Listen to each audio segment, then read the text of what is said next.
वासनाथ वासुदेवस्य वासितं भुवनत्रयं सर्ववासवनिवासोऽसिः वासुदेव नमोऽस्तुते। सर्वबाधा विनिर्मुक्तो धनधान्यप्रदासुतं मनुष्यो मत्प्रसादेन भविष्यति न संशयः। ॐ यत्रास्तो यत्र पितरो भवन्तु।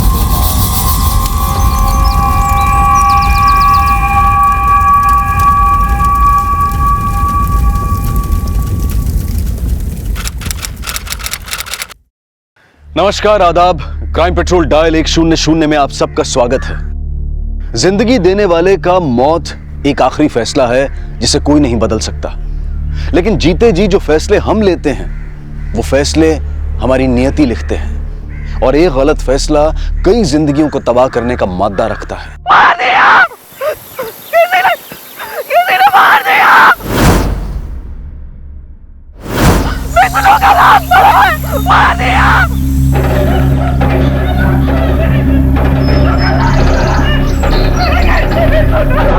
थोड़ी ढीली रखना। हाँ छोटी। हाँ बाबा।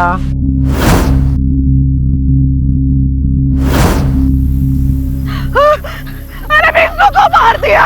बिस्नू को मार दिया! बिस्नू को मार दिया! उनका लाश पड़ा है उधर खेत में। पानी लगा। अरे बिस्नू लाश पड़ा है अपने खेत में। लाश पड़ा है। महेश भैया, महेश भैया, महेश भैया, कांति बाबू के खेत में विष्णु का डेड बॉडी पड़ा है।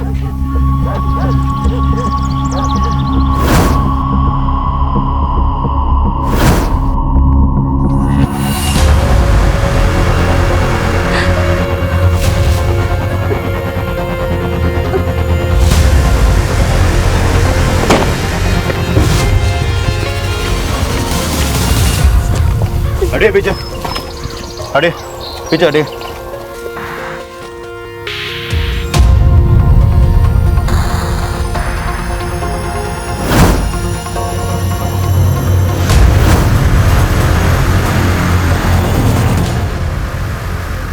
कौन है ये आदमी? साहब, विष्णु नाम है इसका, गांव का साहूकार है। इसका कोई सगा संबंधी है? इसकी एक बूढ़ी माँ है सर, खाट पे लेटी रहती है। और हाँ, एक नौकर है लल्लन, उसको खबर करवा दिए हैं। अम्मा, अम्मा, अम्मा, अम्मा, अम्मा, अम्मा। अरे क्या हुआ? काहे इतना चिल्लाते हो? अम्मा, विष्णु भैया। अरे क्या हुआ विष्णु को? अम्मा, विष्णु भैया को किसी ने चाल से मार दिया।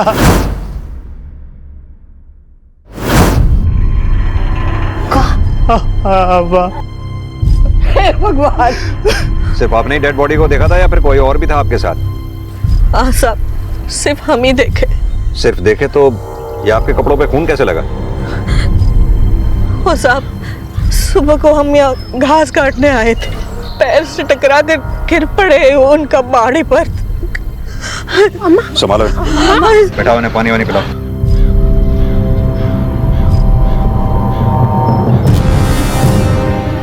साहब, हमको तो लग रहा है कांति नहीं मारा विष्णु को। हाँ हाँ, इसी ने मारा। आप लोगों ने कांति को देखा विष्णु को मारते हुए? अरे सर, ये चक्कर बक्कर सब नाटक है। हम तो कह रहे गिरफ्तार कीजिए इसे, हम गांव वालों का यही फैसला है। आप फैसला मत सुनाइए। कोई सबूत या गवाह है आपके पास कि इस औरत ने विष्णु को मारा है? सबूत वबूत तो कुछ नहीं है सर, पर जानते सब कुछ है। ये विष्णु की कट्टर दुश्मन है। कैसी दुश्मनी? अरे इसने विष्णु से बहुत कर्जा लिया हुआ है सर, सर से पांव तक कर्ज में डूबी हुई है, इसी ने मारा होगा। सर, आसपास में कोई भी मर्डर वेपन नहीं मिला, बस ये हथियार मिला है, लेकिन इस पर कोई भी खून का निशान नहीं है। पर ये देखिए, देख के लगता है कि किसी धारदार चीज से गोद गोद के मारा गया इसको। सब बोल रहे हैं कि इस आदमी को उस औरत ने मारा जिसकी ये जमीन है। साहब, हमको तो लग रहा है कांति नहीं मारा विष्णु को। लेकिन इतने हट्टे कट्टे आदमी को वो अकेली औरत कैसे मार सकती है? अम्मा, पानी पियो अम्मा। ये लो। एक काम करो, विष्णु की माँ से बात करो और बॉडी को पोस्टमार्टम के लिए भेजो। करमजली खा गई हमने चिराग को। अब हमारी अर्थी को करना कौन देगा? नहीं, ऐसा मत बोलो अगर आपको कुछ हो गया तो हमारा क्या होगा? साहब कह रहे हैं साहब सुनिए अम्मा ने कुछ नहीं किया। हमारे कुछ नहीं किया। अम्मा आपा दीदी, हमें तो लगता है ये सब महेश चाचा का किया धरा है। हाँ, हमको भी यही लगता है।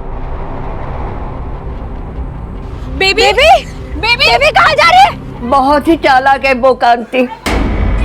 जब से उसका मर्द गायब हुआ ना, हमारे विष्णु को ही लट्टू बना लिया और शादी भी नहीं की।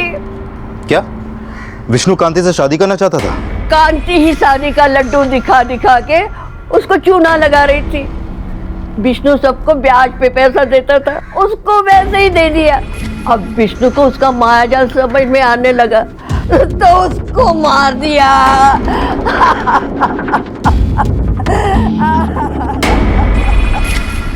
ना इतना सब कुछ करने की जरूरत ना है।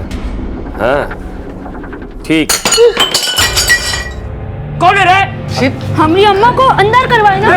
अरे पागल हो गई है क्या?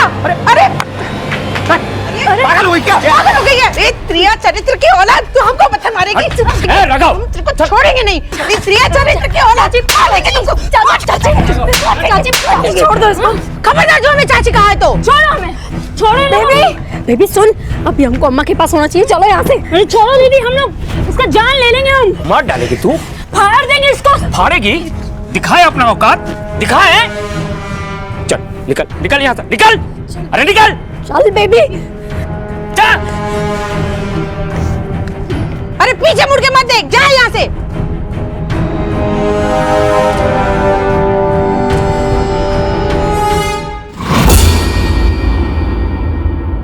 साहब, हमारा देवर महेश हमें फंसा रहा है। गांव वालों को भी वही भड़काया है। उसी ने विष्णु को मारकर हमारा खेत में डाल दिया होगा। लेकिन खून तो आपके कपड़ों पे लगा था। साहब हम बोले ना, हम टकरा के उसका बॉडी पे गिर गए थे, इसलिए। अगर आपने विष्णु को नहीं मारा तो फिर महेश विष्णु को क्यों मारेगा? साहब तो हमारी अम्मा को छोड़ दीजिए। हमारी अम्मा को छोड़ दीजिए साहब। एक सेकंड आराम से बोलिए, क्या बात है? साहब अम्मा ने कुछ नहीं किया, वो महेश चाचा उनको फंसा रहे हैं। हाँ साहब, हमारी अम्मा को छोड़ दीजिए। साहब हमारी तीन बेटियां हैं, हम काहे ऐसा पचड़ा मोल लेंगे? विष्णु को हमने नहीं मारा। लेकिन विष्णु की माँ ने तो आप पे ही शक जताया। आप विष्णु को शादी का झांसा दे देकर उसे पैसे ऐंठ रही थी। वो उसका गंदा नियत को शादी का नाम दे रही है। हम मानते हैं कि हमने विष्णु से कर्जा लिया था, पर बदले में वो चाहता था जो उस जैसा हर मर्द चाहता है। कहीं ऐसा तो नहीं विष्णु ने आपकी इज्जत पे हाथ डाला हो, इसलिए आपने गुस्से में आकर विष्णु का कत्ल कर दिया हो? देखिए जो भी है साफ साफ बताइए, हम रियायत बरतेंगे। ऐसा होता तो हम चुप नहीं रहते सर। ये विष्णु के ना महेश के अलावा और कई दुश्मन है गांव में। ये हमें फंसाने की साजिश है। साहब गांव में हमारा कोई नहीं, अगर हम अम्मा के बगैर गए तो पता नहीं कितने लोग हमें बेच खाएंगे। हमारी अम्मा को छोड़ दीजिए साहब। ठीक है, फिलहाल आप जा सकती हैं, लेकिन हम जब तक ना कहें गांव छोड़कर जाइएगा नहीं। जी सर।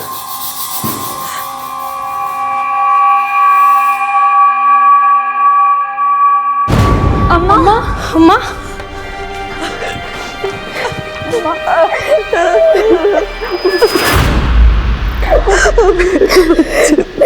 कैसे हो अम्मा?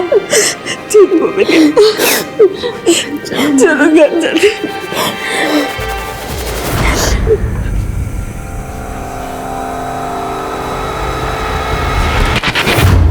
सर, माना कांति को देख के लगता नहीं कि ये विष्णु जैसे हट्टे कट्टे आदमी को मार सकती है, लेकिन ये चारों मिलकर तो मार ही सकती हैं। संभावनाएं पुख्ता ना हो तो फैसले नहीं सुनाए जाते यादव। ये कांति और इसकी बेटियों के बारे में अच्छे से पता करो। इस विष्णु की भी कुंडली निकालो। साहूकार था, और भी दुश्मन होंगे उसके। पता करो क्या कोई ऐसा है जिसके पास विष्णु को मारने का मोटिव हो। सब सिक्के का दूसरा पहलू समझे बगैर अपराधी को भी सजा का फैसला नहीं सुनाया जाता।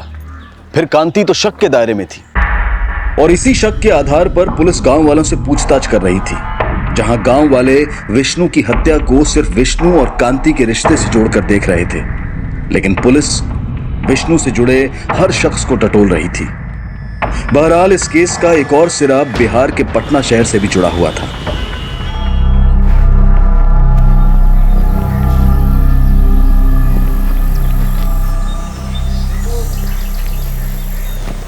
भाई एक चाय देना। चलिए भैया चाय।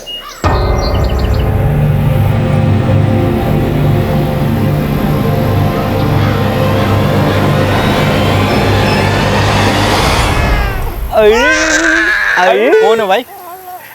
अरे नहीं पहचाने का? अरे हम आपके बगल वाले गांव से हैं। अरे शादी में आपके साथ फोटो भी खिंचवाए थे। नहीं पहचान रहे हैं? आप वकील बाबू ही हैं ना? हमें लेट हो रहा है, हम चलते हैं। अरे जाइए जाइए, बाद में मिल लेंगे। अभी हम पटना में ही है ना।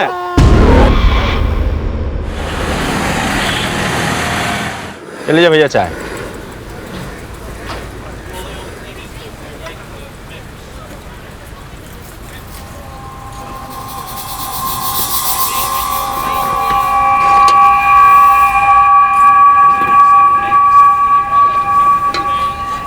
कहाँ से आए भैया? यहाँ के तो लगते नहीं हो। अबे जब यहाँ के हैं ही नहीं तो लगेंगे कहाँ से? कंपटीशन का तैयारी करने आए हो? भैया हम तो इस कंपटीशन में लगे हैं कि हमारी शादी हो जाए। शादी का? तुम नहीं समझ पाओगे।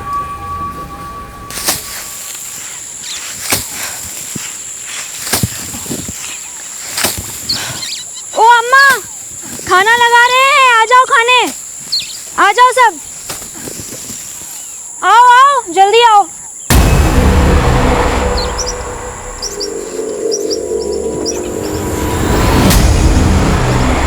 दुलट, मोहिनी जाल बिछा के हमरे बेटे की जान निकाल ली।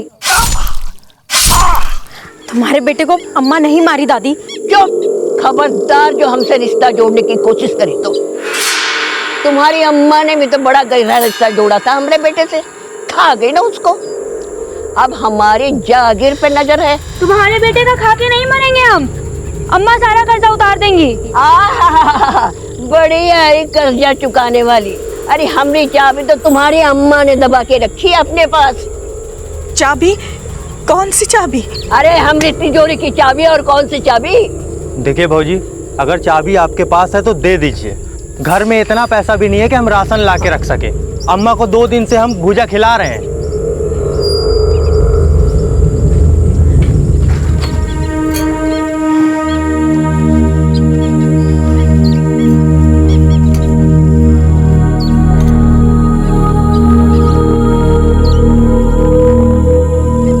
अम्मा, हमारे पास कोई चाबी नहीं है, ना ही विष्णु को हम मारे हैं। विष्णु को महेश ने मारा। सब महेश का विष्णु को मारने का मोटिव स्ट्रॉन्ग है, क्योंकि महेश और विष्णु का एक जमीन को लेकर झगड़ा चल रहा था। ये दोनों उस जमीन पर अपना हक जता रहे थे और उस जमीन का केस अभी तक कोर्ट में चल रहा है सर। यानी कि तुम ये कहना चाहते हो कि इसी वजह से महेश ने विष्णु को मारा होगा? नॉट श्योर, बट हो सकता है सर। और कांति को फंसाने के लिए महेश ने ही विष्णु की लाश कांति की जमीन पर फेंक दी होगी। और कांति को फंसाने में भी महेश का मोटिव है सर, क्योंकि कांति से महेश की भी बहुत पुरानी दुश्मनी थी। हमको तो लग रहा है कांति नहीं मारा विष्णु को। कैसी दुश्मनी? सर असल में महेश कांति का देवर है। 16 साल पहले कांति का पति अपना घर बार छोड़ के कहीं चला गया। उसके बाद महेश ने कांति को गांव के बाहर की थोड़ी सी जमीन देकर उसे घर से बाहर निकाल दिया और अपने पिता की पूरी जायदाद अपने नाम करवा ली। वो जायदाद जिसमें कांति और उसके 5 बच्चों का हक था। कांति के 5 बच्चे हैं? जी सर, लेकिन अभी 4 ही रह गए। कांति की बड़ी बेटी बेबा उसकी शादी के बाद ही गुजर गई थी। अब आभा, रितु और बेबी के बाद उसका एक 16 साल का बेटा है जो अपने मामा के पास पटना में रहता है।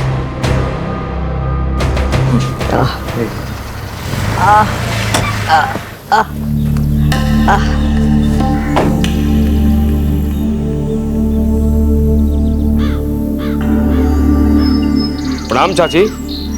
ये क्या सुन रहे हैं कि कांति विष्णु की तिजोरी का चाबी दबा के बैठी है?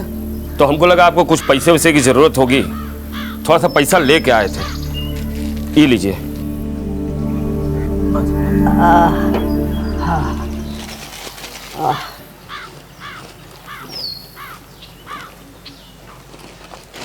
लल्लन जी, पैसे अंदर रख दे।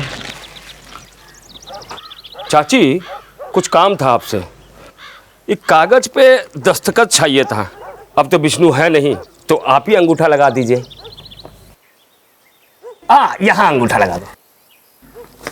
चल हट। अरे अरे हम अंगूठा छाप जरूर है, लेकिन हमारा बुद्धि अभी भी बहुत तेज है। लल्लन बाहर निकाल इनको। अरे चलिए आप लोग बाहर चलिए, चलिए आइए। अरे खबर साला तो कौड़ी का नौकर बॉडी टच कर रहा है। साला जमीन में गाड़ देंगे छाती तक, जुतियाएंगे 10 और गिनेंगे 1। अरे छोड़ उसको। ए चाची, जमीन तो हम लेके रहेंगे, तुम अंगूठा लगाओ या नहीं लगाओ। बाप का राज है का? चले। साहब साहब साहब जल्दी चलिए। वो महेश घर में आया था और अम्मा से जमीन के कागज में जबरदस्ती अंगूठा लगवा रहा था और हमको ही मारा साहब। अरे एक मिनट बताइएगा कि हमारा कसूर का है। अरे क्या कर रहे हैं, इन्होंने कुछ नहीं किया है। अरे छोड़िए उन्हें। कुछ तो बताइए, समझ में नहीं आ रहा आप लोग ले कहाँ जा रहे हैं। अम्मा अम्मा अम्मा अम्मा वो तिजोरी के चाबी मिल गया। पुलिस वाले बताए हमको विष्णु भैया के जनेऊ में बंधा हुआ था चाबी, और वो हमको दे दिए। अच्छा, ये लो आप रख लो। चाबी तो लेके आया, पर उस महेश का क्या किया? बोला कुछ? अरे हम सब बताए पुलिस वालों को। अब पुलिस वाले तो महेश को उठा के भी ले गए। साहब हमको काहे पकड़ के लाए हैं? वो तो विष्णु था जो जबरन हमारी जमीन पे कब्जा किया था। कब्जा तो उसने किया था साहब, और जबरन हमसे अंगूठा लगवाने आया था। हाँ, भले ही विष्णु हमारा दुश्मन था, लेकिन वो तो कांति का भी दुश्मन था। हमने नहीं सर, कांति ने मारा होगा उसे। दुश्मन तो सबसे बड़ा तू है कांति का। 16 साल पहले उसका हक छीन के उसे घर से बाहर निकाल दिया, फिर तुझे क्यों छोड़ दिया कांति ने? विष्णु को क्यों मारा? अब तो हमको भी यही लगता है, विष्णु को कांति ने नहीं, महेश ने मारा होगा। हमने नहीं मारा विष्णु को, कांति ने मारा होगा।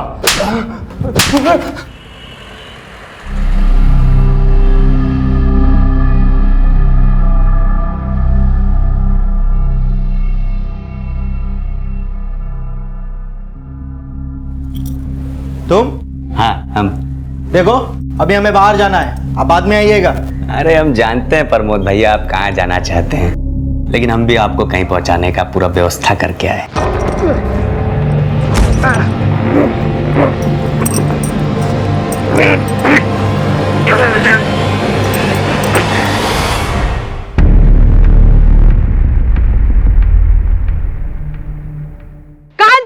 कांति बाहर निकल। अरे तेरी करतूतों से तंग आकर तेरा पति तुझे छोड़कर चला गया, अब तो हमारे पति को अंदर करवा दी। पहले उस विष्णु को मायाजाल में फंसाई, अब उसे मरवाकर हमारे पति को फंसा रही है। फंसाया उसने अम्मा को है। चुप! तेरी अम्मा ने तुझे नहीं सिखाया कि जब दो बड़े बात करते हैं तो बीच में लबर लबर नहीं करते? और कांति, तुम्हें हम कह रहे हैं, अगर हमारा पति घर वापस नहीं आए ना तो तुम्हारे इस घर को आग लगा देंगे, हम फूंक देंगे। अम्मा ये क्या कर रही है? अम्मा क्या कर रही है? अम्मा जला लो हमें, तभी आप सबको चैन मिलेगा। वैसे भी हम और हमारे बच्चे को कौन सा सुख मिला है जिंदगी का? जला दो ना। ताकतवर के साथ आवाज ऊंची करने वाले अक्सर कमजोर की आह को भी दबा देते हैं, और विष्णु की हत्या के केस में महेश का शक के दायरे में आना भी कांति के लिए राहत नहीं बन पाया, क्योंकि सबूतों के अभाव में महेश को छोड़ दिया गया।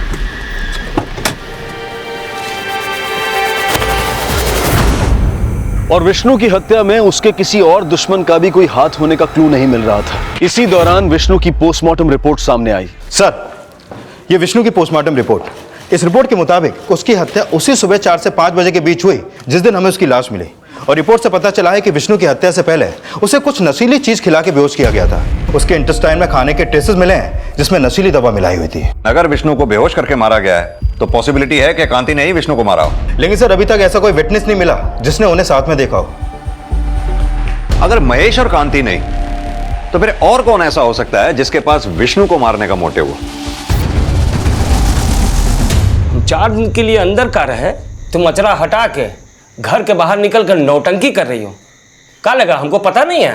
पर हम तो चुप! तुम क्या सोच रही हो? ये तुम्हारे ड्रामा की वजह से पुलिस हमको छोड़ी है? हाँ? साला यहाँ कोई भी नहीं है जो हमारा बाल भी बांका कर सके।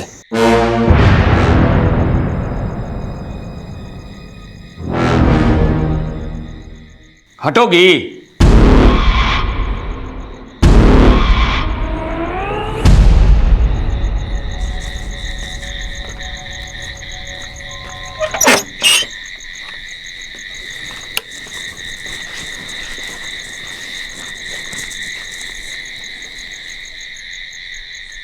अरे कोई है रे? अरे पानी उनी पटाया कि नहीं? रघु, सब साला कामचोर हो गया। एक तो घर में भी कचकच और यहां भी। कल ना सबको टाइट करते हैं। ये लोग बड़ा हो गया मनमौजी।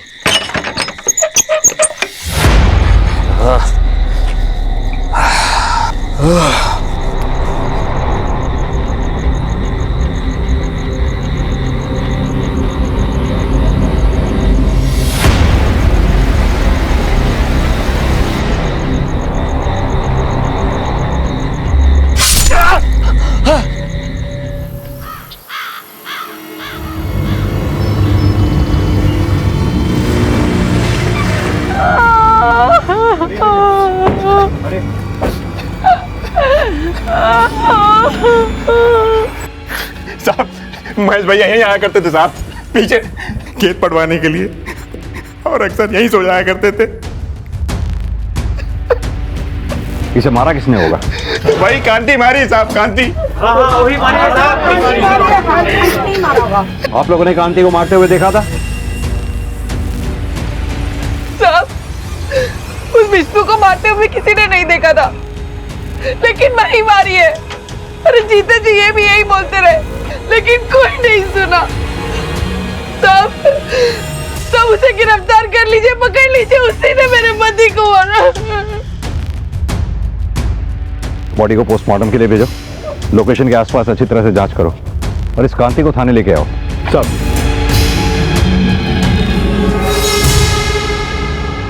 साहब, आप हम पर गलत शक कर रहे हैं। हम किसी को नहीं मारे। विष्णु और महेश दोनों से ही तुम नफरत करती थी, दोनों को ही तुम मार सकती हो। विष्णु को मारने से पहले तुमने उसे नशीली चीज खिलाई और महेश को तब मारा जब वो सो रहा था। साहब, पूरा गांव छानोगे ना तो ये महेश और विष्णु के सैकड़ों दुश्मन मिल जाएंगे, लेकिन हमने कोई दुश्मनी नहीं निकाली। अगर तुम उनके दुश्मन नहीं तो फिर कौन ऐसा दुश्मन होगा जो उन दोनों को मारेगा? वो हमको नहीं पता। हमारा दिमाग में तो बस यही चलता है कि कल बच्चों को क्या खिलाएंगे।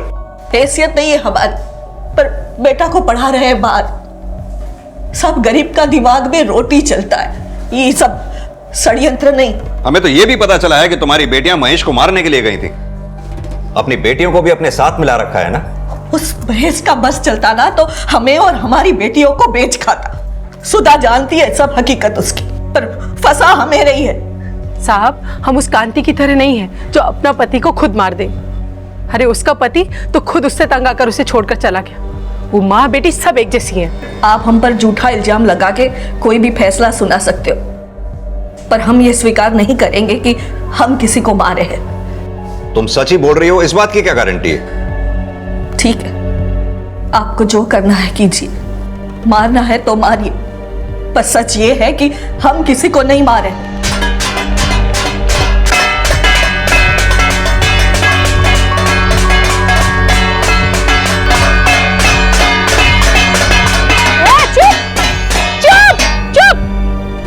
ये तमाशा बंद करो। यहाँ पे हंगामा मत करना। उठो और चलो जाओ यहाँ से। चलो। गरीबों पे जुल्म पर रोक नहीं तो हमारे हंगामे पर भी रोक नहीं लगेगा। अम्मा को छोड़ दो, वरना उनके साथ हमें भी जेल में डाल दो। हाँ।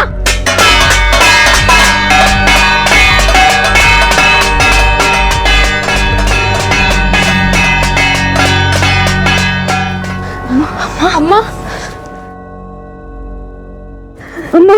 महेश की हत्या का शक कांति के खिलाफ सबूत नहीं जुटा पाया और एक बार फिर से उसे छोड़ दिया गया। सर, मैंने सुधा से अच्छी तरीके से पूछताछ की, लगता नहीं है कि उसने अपने पति महेश को मारा होगा, और कांति ने महेश को मारा होगा यह भी साफ नहीं है। लेकिन कांति के कपड़ों पर विष्णु का खून लगा हुआ था और विष्णु की हत्या से पहले उसे कोई नशीली चीज भी खिलाई गई थी। अगर कांति ने विष्णु को मारा है तो हो सकता है महेश को भी कांति नहीं मारा हो। सर ऐसा भी तो हो सकता है कि इन दोनों मर्डर में किसी तीसरे का हाथ हो।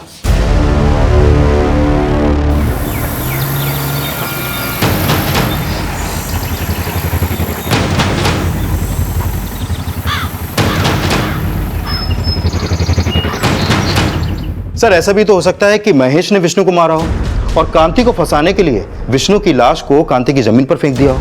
और सर दूसरी तरफ यह भी हो सकता है कि निमकी देवी ने अपने बेटे की हत्या का बदला लेने के लिए महेश को मरवा दिया हो। यानी कि तुम ये कहना चाहते हो कि निमकी देवी ने महेश को ललन से मरवाया होगा? पॉसिबल है सर, क्योंकि ललन के अलावा निमकी देवी का अपना और कोई नहीं है। रुक रुक। और ललन जी क्या हाल चाल? जी सब बढ़िया। आपको हमारे साथ थाने चलना होगा, चलिए। थाने? लेकिन क्यों साहब? थाने चल के बताते हैं, चलिए। बताइए तो, क्या बात क्या हो गई? क्यों लेके जा रहे हैं? नहीं साहब जी, आपको कोई गलतफहमी हो रही है। अम्मा ने हमको नहीं बोला महेश को मारने को। तो फिर किसने बोला? किसी ने नहीं बोला साहब जी। हमने तो आज तक एक चींटी भी नहीं मारी। हम महेश को कैसे मारेंगे आप बताइए? तो फिर किसने मारा होगा महेश को? साहब जी कहीं कांति भौजी तो नहीं मार दी? और तेरे भैया विष्णु को? हाँ, अब हमको समझ में आ रहा है, कहीं विष्णु भैया को भी तो कांति भौजी ने नहीं मार दिया। कभी कांति कभी महेश। अपने आप को ज्यादा चालाक समझता है क्या? नहीं साहब जी, हमने कोई चालाकी नहीं की, हमने कुछ नहीं किया। आप अगर कहेंगे तो हम जिंदगी में कभी कांति भौजी का नाम नहीं लेंगे। बस हमको छोड़ दो साहब जी।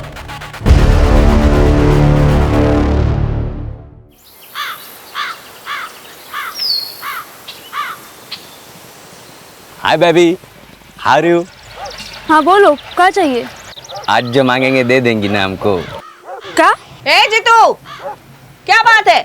अरे चाची प्रणाम। अरे ठीक है। अरे चाची आशीर्वाद तो अच्छे से दे दो। बहुत बढ़िया चकाचक खबर लाए हैं आपके लिए। कैसा खबर? चाची बात थोड़ा प्राइवेट में होता तो ठीक होता। जो बोलना है तुम्हें यही बोलो। ऐसा है तो ठीक है चाची, आपका सब दुश्मन खत्म।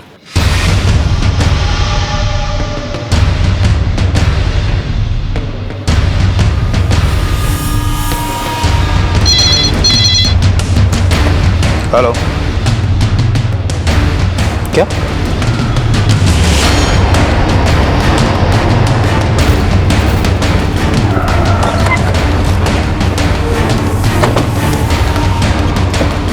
हटिए सामने से, पीछे हटिए।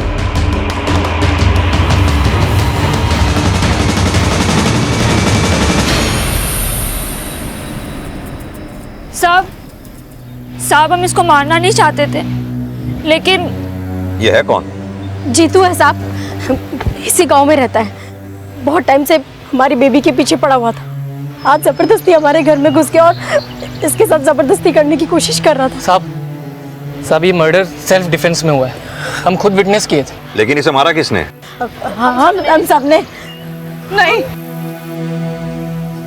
सिर्फ हम मारे इसको। नहीं साहब, अम्मा झूठ बोल रही है। हम सबने मिलकर कह रहे हैं ना साहब, सिर्फ हम मारे इसको। लेके चलो इन्हें। साहब हम कह रहे हैं ना, हम कह रहे हैं ये मैटर सेल्फ डिफेंस का है साहब। आप ये कोर्ट डिसाइड करेगी, हमें हमारी कार्रवाई करने दो। लेके चलो इन्हें। साहब नहीं, आपको जो कार्रवाई करनी है कर। हमारे नाती को बचा लीजिए। नाती कौन? प्रमोद को मार के आया जीतू। ये प्रमोद कौन है? हमारा दामाद, हमारी बड़ी बेटी का पति। बेटी का तो देहांत हो गया, पर बंटी हमारा नाती जीतू प्रमोद को मार के आया। आपका सब दुश्मन खत्म। क्या ये कहना क्या चाह रहे हो? अरे चाची देखिए, हम प्रूफ भी लाए। क्या है? देखे तो क्या लाया तू? ये रहा प्रूफ। मर गया आपका दुश्मन। देखो कांति चाची, आपका दुश्मन मर गया। अरे आंख बंद करा भैया, आंख। अरे देखो बाप मर गया, बेटा सो रहा है।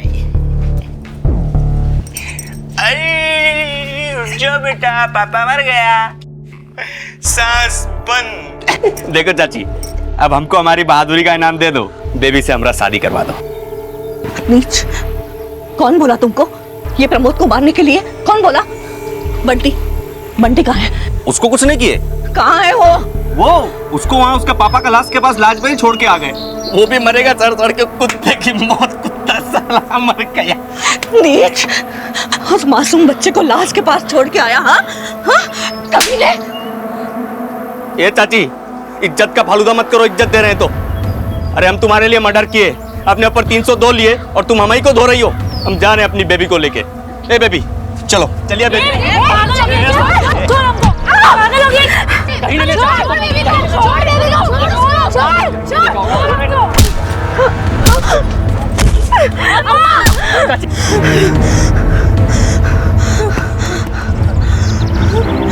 सर ये देखिए, इसका फोन तो डैमेज हो चुका है। कोई कहानी तो नहीं बना रहे ना आप लोग? नहीं नहीं नहीं साहब, हम सब सच कह रहे हैं। साहब हमारे नाती को बचा लीजिए। पटना में पता नहीं वो किस हाल में होगा। पटना में कहाँ है? वो तो जीतू ने नहीं बताया था, पर कोई लॉज में है ऐसा कहा था। कौन सी लॉज? लॉज का तो ये जीतू ने नहीं कुछ बताया, पर शायद उसके दोस्त लोगों को मालूम होगा। यादव, ये जीतू के दोस्तों से मिलो और पटना पुलिस से कांटेक्ट करो। सर। तिवारी सर, जीतू के फोन का डेटा निकलवाओ, पता करो उसमें वीडियोस थी भी या नहीं। Okay sir. संगीता, लेके चलो इसे। सब एक मिनट बोल रहे हैं ना, कुछ नहीं किया सब। अरे सब मैम, अम्मा ने कुछ नहीं किया साहब। अम्मा, चाची, चाची। ठीक है सर, मैंने जीतू के बारे में पता किया। वो गांव का एक आवारा लड़का था, कोई काम धंधा नहीं था उसके पास। और सर ये भी कंफर्म है कि उसकी नज़र कांति की छोटी बेटी बेबी पर थी। और सर जीतू के मोबाइल के मेमोरी कार्ड में वो वीडियो है जिसके बारे में कांति ने हमें बताया था। सर ये देखिए। देखो कांति चाची, आपका दुश्मन मर गया। अरे आंख बंद करा भैया, आंख। एक काम करो, इस वीडियो की एक कॉपी फौरन पटना पुलिस स्टेशन को भेजो, पता करवाओ ये जगह है कौन। Okay sir. 4 महीने पहले जब हमारी बड़ी बेटी विभा की मौत हुई थी, तब पुलिस बोली थी उसकी मौत एक हादसा थी। और तुम्हें यह लगता था कि विभा को प्रमोद ने मारा है, इसीलिए जीतू प्रमोद को तुम्हारा दुश्मन बताता था। हाँ, हमें तो अभी भी लगता है प्रमोद ने ही हमारी बेटी को मारा, लेकिन हमें क्या पता था ये जीतू प्रमोद को मार देगा। तो तुमने जीतू को प्रमोद को मारने के लिए नहीं बोला था? नहीं साहब, विष्णु और महेश को मारने के लिए बोला था। विष्णु और महेश की हत्या से हमारा कोई लेना देना नहीं है। लेकिन जीतू सीधा प्रमोद को मारकर तुम्हारे ही पास आया था। और यह भी हो सकता है कि तुमने जीतू को इसलिए मार दिया क्योंकि तुम्हें डर था कि तुम्हारा सच सामने आ जाएगा कि तुमने विष्णु और महेश को मारने के लिए जीतू की मदद ली थी। साहब हमने किसी को नहीं मरवाया। जीतू को तो मारा ही है ना। आप चाहे हमें जिंदगी भर के लिए अंदर कर दो साहब, पर हमारे नाती, हमारे बंटी को बचा लो बस। बंटी कहां था अब इसका पता लगाया जा रहा था और कांति और उसके दामाद प्रमोद के बीच की असल केमिस्ट्री भी समझी जा रही थी। तभी बंटी की सूचना सामने आई। सर बंटी का पता चल गया है, वो सरस्वती लॉज के एक कमरे में मिला है और वहां पर प्रमोद की लाश भी मिली है। लॉज के पास एक चाय वाले ने पुलिस को इन्फॉर्म किया था। सर अभी बंटी को मेडिकल ट्रीटमेंट के लिए भेज दिया क्योंकि 8 घंटे भूखा रहने के बाद उसकी हालत खराब हो गई थी। और हाँ सर, मैंने प्रमोद के बारे में पता किया, कांति ही नहीं प्रमोद भी कांति को अपना दुश्मन समझता था। क्यों? सर प्रमोद शादी करना चाहता था आभा से, लेकिन कांति ने उसकी शादी करवाई अपनी बड़ी बेटी विभा से। और सर ये भी पता चला है कि विभा की मौत जलने से हुई थी और इसी बात को लेकर कांति ने प्रमोद पर मर्डर का एलिगेशन लगाया था। लेकिन इस केस को लेकर प्रमोद को क्लीन चिट मिल गई थी सर, लेकिन कांति को लग रहा था कि उसकी बेटी को जस्टिस नहीं मिला और इसी केस को लेकर प्रमोद की बड़ी बदनामी हुई और उसकी वकालत छूट गई। तो प्रमोद इसी वजह से कांति से नफरत करता था? जी सर। तो सर हो सकता है कि कांति से बदला लेने के लिए प्रमोद ने ही विष्णु को मारा हो और फिर उसकी लाश को उसने ही कांति की जमीन पर फेंका हो। पता करो विष्णु की हत्या के समय ये प्रमोद था कहां पर। सर कांति की बेटी और वेद वकील लेके आए हैं कांति की जमानत के लिए।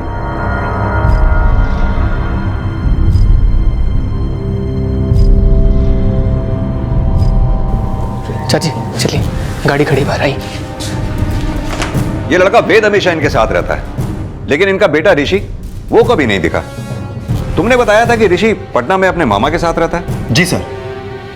सर एक मिनट, प्रमोद का मर्डर पटना में हुआ और कांति का बेटा ऋषि भी पटना में ही रहता है। तुम्हारे कहने का मतलब है कि प्रमोद के मर्डर में ऋषि का हाथ हो सकता है? Yes sir. तो फिर तो विष्णु और महेश के मर्डर में भी ऋषि का कोई ना कोई कनेक्शन हो सकता है। बुलाओ इस ऋषि को, इसी से पूछताछ करते हैं। सर,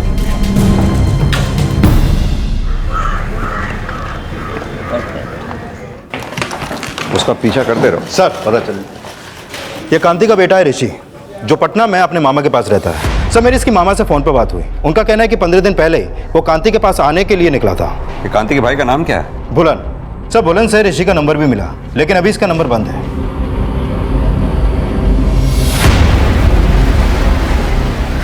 साहब, हमें नहीं मालूम कि बुलन झूठ काहे बोल रहा है कि ऋषि 15 दिन पहले यहाँ आया था। तो ऋषि यहाँ नहीं आया था? नहीं साहब, हमें तो लगा कि वो उसके मामा के यहाँ पटना में ही होगा। तो आपकी 15 दिन से ऋषि से कोई बात ही नहीं हुई है? नहीं साहब। कुछ छिपा तो नहीं रही ना? हम काहे कुछ छिपाएंगे साहब। साहब उल्टा हमें ऋषि की फिक्र हो रही। हमारा इकलौता बेटा है साहब, उसे ढूंढिए। हमें नहीं मालूम बुलन झूठ क्यों बोल रहा है। हम झूठ नहीं बोल रहे हैं साहब। ऋषि 15 दिन पहले ही कांति के पास जाने की बातें बोलकर घर से निकला था, और हमने कांति को फोन भी किया था कि ऋषि गांव जा रहा है। हम झूठ नहीं बोल रहे हैं साहब। बुलन ने फोन किया था, पर उसने ये नहीं बताया था कि ऋषि गांव आ रहा है। कांति के बेटे ऋषि के गायब होने का कनेक्शन क्या महेश और विष्णु की हत्या से भी जुड़ा था? ये पता करने के लिए ऋषि की तलाश की जा रही थी, और तभी ऋषि से जुड़ी कुछ अहम जानकारियां सामने आई। सर मैंने ऋषि के बारे में पता किया। 6 महीने पहले तक यह कांति के साथ ही रहता था, और जब तक वो यहाँ था आए दिन विष्णु और महेश का नुकसान करके अपनी माँ की दुश्मनी की भरपाई करता था। एक बार तो इसने विष्णु और महेश के खेत में आग भी लगा दी थी। फिर कांति ने डर के इसे उसके अपने मामा के पास पटना भेज दिया था। और सर ये भी पता चला है कि 15 दिन पहले ऋषि का फोन गांव के पास बंद हुआ था, और पटना के एक बस ड्राइवर ने भी ऋषि की फोटो आइडेंटिफाई की है। यानी 15 दिन पहले ऋषि गांव पहुंचा तो था, लेकिन गांव में ऐसे किसी ने देखा नहीं। ऋषि 15 दिन पहले पटना से गांव आने के लिए निकलता है, लेकिन वो यहाँ पहुंचता नहीं है। उसके ठीक 2 दिन बाद विष्णु का मर्डर हो जाता है, और विष्णु के मर्डर के ठीक 1 हफ्ते बाद महेश का मर्डर हो जाता है। यादव हो ना हो, इन मर्डर से ऋषि के गायब होने का कोई ना कोई कनेक्शन जरूर है। सर कहीं ऐसा तो नहीं कि इन दोनों मर्डर में ऋषि का हाथ हो और अब कांति से बचा रही है? पुलिस अब ऋषि को महेश और विष्णु की हत्या का सस्पेक्ट मानकर भी ढूंढ रही थी, और उसे विक्टिम भी समझा जा रहा था। और तभी एक चौंकाने वाली खबर सामने आई।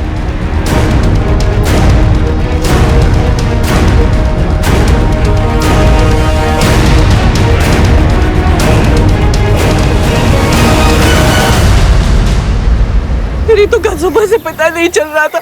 मैंने उसे फोन किया, उसका फोन बंद आ रहा था।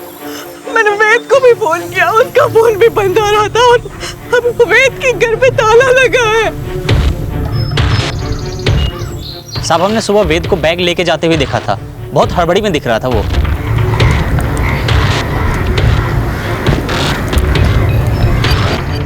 सर वेद के गायब होने का चक्कर रितु के मर्डर से ही है। इन सारे कांड के पीछे भी वेद का ही हाथ है। अगर वेद ने ये सारे कांड किए हैं तो फिर ऋषि के गायब होने का इससे क्या कनेक्शन है? और वेद ऋतु को क्यों मारेगा? सर हमने ऋतु और वेद को कॉल रिकॉर्ड चेक किया। उन दोनों के बीच कल सुबह फोन पर बात हुई थी, लेकिन उसके 1 घंटे बाद से ही दोनों का फोन स्विच ऑफ है। हो सकता है वो दोनों भागने वाले हों और कांति ने उन्हें देख लिया हो। लेकिन सर कांति तो खुद उन दोनों की सगाई करवाने वाली थी, और वो चाहती थी कि दोनों की शादी हो जाए। कांति क्या चाहती थी क्या नहीं, ये तो तभी पता चलेगा जब ऋषि और वेद हमारे हाथ लगेंगे। पुलिस को जल्द ही वेद का पता चल गया। गलत फहमी हुआ, कुछ नहीं किया साहब। बात सुनिए साहब, नहीं किया साहब। साहब हमने नहीं मारा रितु को, उसकी माँ मारी होगी। उसकी माँ का नाम हर मर्डर में आ रहा है, इसलिए तो कांति को फंसा रहा है। नहीं साहब, हम तो रितु से प्यार करते थे, हम काहे मारेंगे उसको? कांति भी तो रितु की माँ है, वो क्यों मारेगी रितु को? और फिर जब तूने कुछ किया ही नहीं था तो फिर भागा क्यों? तुम्हारा फोन बंद होने से पहले तुम्हारे और रितु के बीच में बातचीत हुई थी। क्या बात हुई थी? साहब हम और रितु भाग के शादी करने वाले थे। कांति तो खुद ही तुम्हारी और रितु की शादी करवाने वाली थी, फिर भागने की क्या जरूरत थी? अब रितु चाहती थी कि हम भागे। क्यों? हाँ बोलो रितु। वेद, अगर अम्मा को कुछ भी पता चल गया ना तो वो छोड़ेंगे नहीं हमको। क्या पता चल गया था कांति को?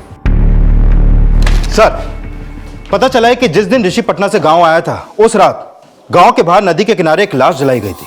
वासुमात वासुदेवस्य वासुतं भुवनत्रयं वासुदेव नमोस्तुते। लाश थी किसकी और जलाने वाला कौन था? उस दिन हम खेत में थे, तब हमारे भाई भुलन ने फोन पे बताया ऋषि गांव आ रहा है। उस दिन फिर बहुत देर तक वो नहीं आया तो हम उसे ढूंढने बस स्टॉप की तरफ गए, लेकिन रास्ते में ही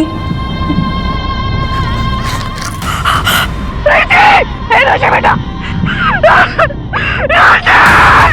ऋषि को मरा देख हम समझ गए थे कि विष्णु और महेश ही मारे होंगे। हम सोचे कि अगर हम आपके पास आए तो भी वो खुद को छुड़ा लेंगे, इसलिए हम हमारे पहचान के पंडित से मिलकर ऋषि का अंतिम संस्कार करती।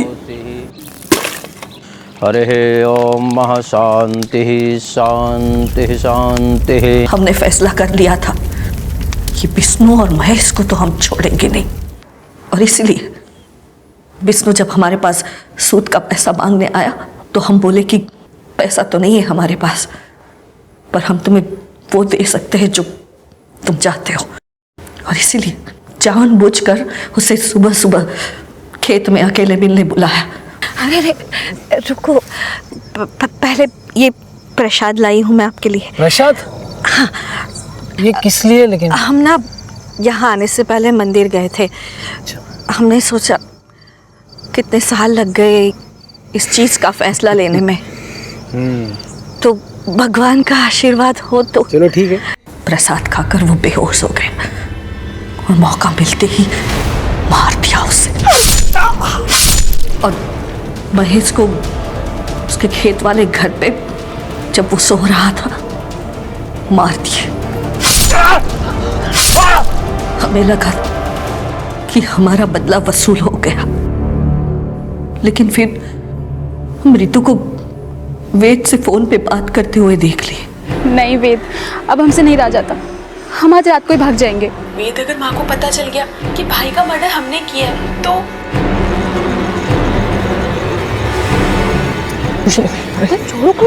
कोई नहीं देखे। रितो, ये क्या हो रहा है?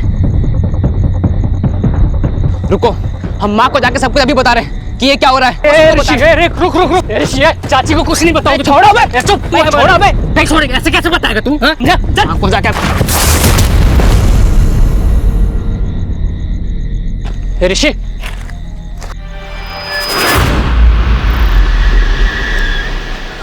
हमारा सब कुछ लुटा कर भाग जाना चाहती थी।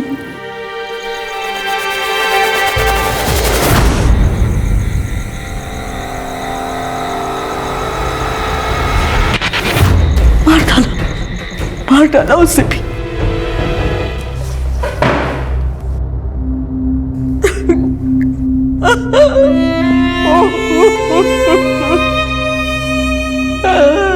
जो फैसले आवेश में आकर लिए जाते हैं वो कभी भी सही साबित नहीं होते। भले ही कांति का फैसला गलत था, लेकिन उसके इस फैसले के लिए वो भी जिम्मेदार हैं जिनके बर्ताव ने कांति के दिलो दिमाग में ये अभ्रंश पैदा किया कि हमारा सिस्टम और हमारी न्यायिक व्यवस्था ताकतवर लोगों के इशारे पर तोड़ी मरोड़ी जा सकती है और कमजोर को कभी इंसाफ नहीं मिलता। और ऐसे लोगों की हमारे समाज और सिस्टम में कोई कमी नहीं है, जिसे दुरुस्त करना हम सबकी जिम्मेदारी है। लेकिन गलत के साथ गलत करना कभी भी सही हल नहीं हो सकता। जिनकी जिंदगी संवारने के लिए कांति ने जिंदगी भर जद्दोजहद की, उन सब की जिंदगी तबाह हो गई कांति के एक गलत फैसले से। अब मैं अनूप सोनी आपसे विदा लेता हूं, फिर मुलाकात होगी अगले एपिसोड में एक और चौंका देने वाले केस के साथ। तब तक अपना और अपने परिवार का ख्याल रखें और देखते रहें क्राइम पेट्रोल डायल 100। सबक एक को सीख हम सबको। जय हिंद।